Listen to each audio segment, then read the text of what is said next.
अस्सलाम वालेकुम व्यूअर्स, उम्मीद है आप खैरियत से होंगे। स्टार्ट करने जा रहे हैं unit 9 class 7 science dispersion applied. Class 7 science में हमारा लेक्चर नंबर 11 है।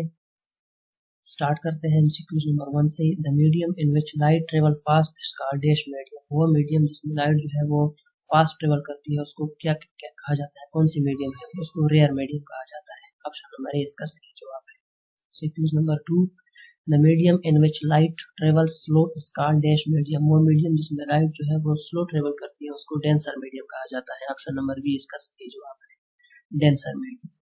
MCQs number 3, which statement is true. कौन सा स्टेटमेंट इसमें ट्रू है? Air is rare than water, water is rare than glass.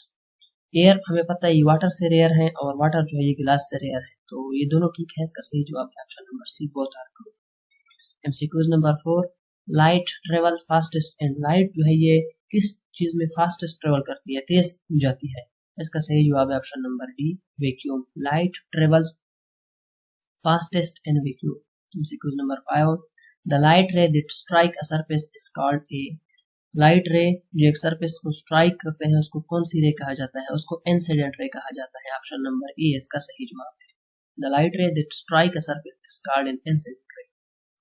MCQs number 6, an imaginary perpendicular line which is drawn at the point of incidence of light ray, उसको क्या कहा जाता है? उसको नॉर्मल कहा जाता है। इमेजिनरी परपेंडिकुलर लाइन जो होती है पॉइंट ऑफ इंसिडेंट से, उसको नॉर्मल कहा जाता है। ऑप्शन नंबर सी इसका सही जवाब है।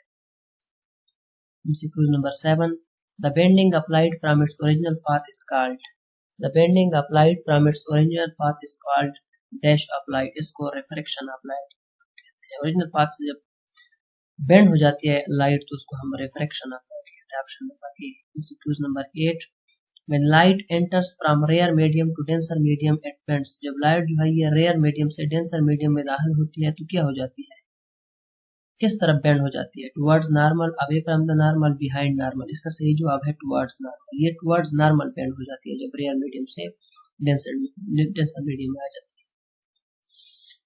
ऑप्शन नंबर ए इसका सही जवाब है। एमसीक्यूज नंबर 9 है, when light enter from denser medium to rare medium it bends. तो इसका सही जवाब है फिर away from the normal. Option number A, जब डेंसर से रेयर में आती है तो ये away from the normal bend होती है। एमसीक्यूज नंबर 10 है, if a pencil is immersed in a glass of water it looks bent where it enters the water is the example of। Pencil को अमूमन आप लोगों ने देखा होगा जब गिलास के पानी में रखते हैं तो वो हमें बेंड सी लगती है, तो ये किस चीज की मिसाल है कहते हैं? ये मिसाल है रिफ्रैक्शन की। Option number B, that is the example of refraction. MCQs number 11, if a ray falls normally to the surface of a glass slab then, तो फिर क्या होगा? There is no bending, ray goes straight both. Bending भी होगी, रे straight भी जाएगी, both. इसका सही जवाब है option number C. MCQs number 12 है, the phenomenon of dash can be seen in a water tank where a break and the bottom of the tank seem much closer than they really। कौन सा phenomenon होगा ये water tank में जिसको हम देख सकते हैं?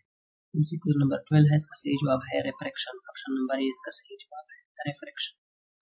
एमसीक्यूज नंबर 13 है, the depth at which an object is actually lying in the water उसको फिर रियल डेप्थ कहते हैं, एक्चुअल जो होता है।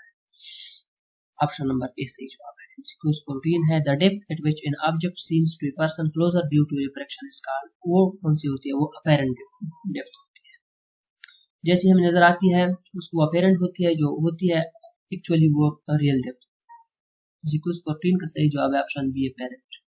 MCQs 15, the boatman in a river always appears to be rowing with broken oars due to the phenomenon of। वो जो हम किश्ती में हमें नजर आता है दरिया में, वो कौन सी फिनोमेना होती है? वो होती है रिफ्रैक्शन। एमसीक्यूज नंबर 15 का सही जवाब है option number C, refraction. MCQs 16 है, there are dash laws of refraction. Refraction के कितने कवानीन है? रिफ्रैक्शन के 2 कवानीन है। There are 2 laws of refraction. MCQs 17, the refractive index of glass. Refractive index of glass जो है ये 1.5 है। The refractive index of water, water की जो है वो 1.33 है। ऑप्शन नंबर सी इसका सही जवाब है। MCQs number 19, the refractive index of diamond, diamond का 2.42 है, डायमंड का सबसे ज्यादा है रिफ्रैक्टिव इंडेक्स 2.42। और एमसीक्यूज नंबर 20 है, which one of the following high refractive index, glass, water, ice, diamond में कहते हैं किसमें किसका रिफ्रैक्टिव इंडेक्स जो है वो सबसे ज्यादा है, तो हमने बता दिया आपको डायमंड का सबसे ज्यादा है 2.4।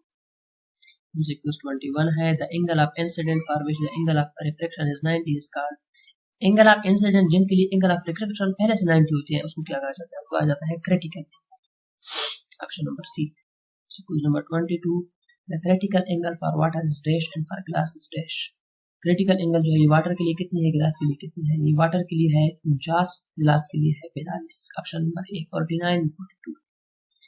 23, total internal reflection occur under the following condition, किस कंडीशन में टोटल इंटरनल रिफ्लेक्शन हो जाती है, light must enter from denser to rare medium and angle of incident must be greater than critical, ये दोनों कंडीशन होनी चाहिए टोटल इंटरनल रिफ्लेक्शन के लिए, तो इसका सही जवाब है ऑप्शन नंबर सी। एमसीक्यूज 24 है, a reflective prism is made of transparent material which has dash rectangular surfaces and dash triangular surfaces, इसके 3 रेक्टेंगुलर सरफेसेस होते हैं और 2 ट्रू ट्रायंगुलर सरफेस होते हैं। ऑप्शन नंबर ए इसका सही जवाब है।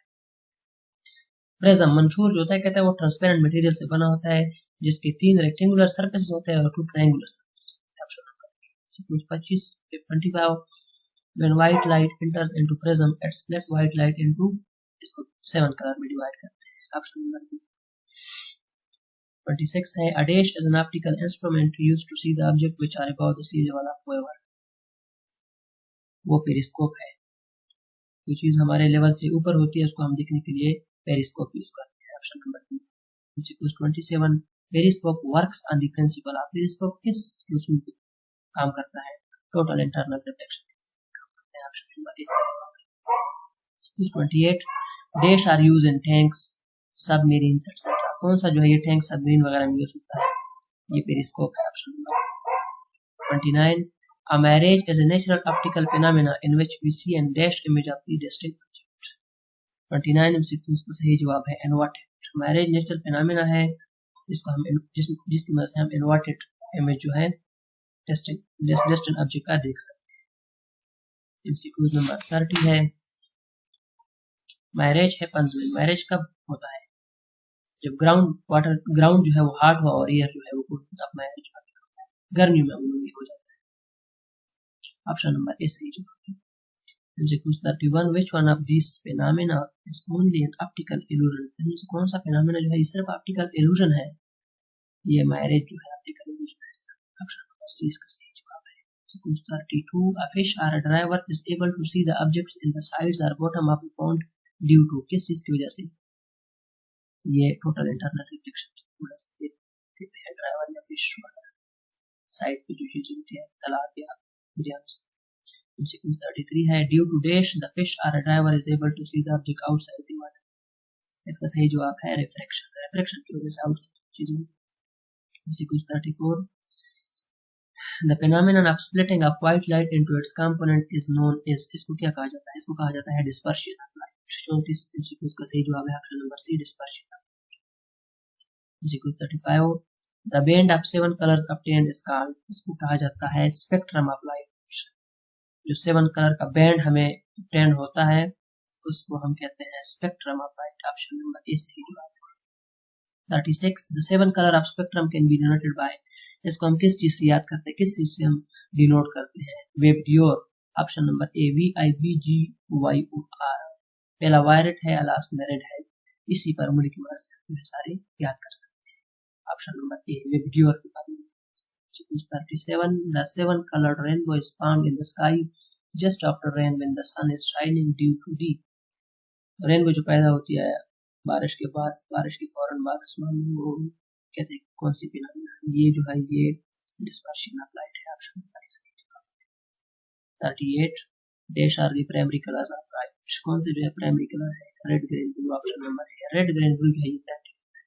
39 dash are the secondary colours of light, कौन से सेकेंडरी कलर है, magenta blue yellow. Option number B ये सेकेंडरी कलर है, मैग्नेटा ब्लू येलो।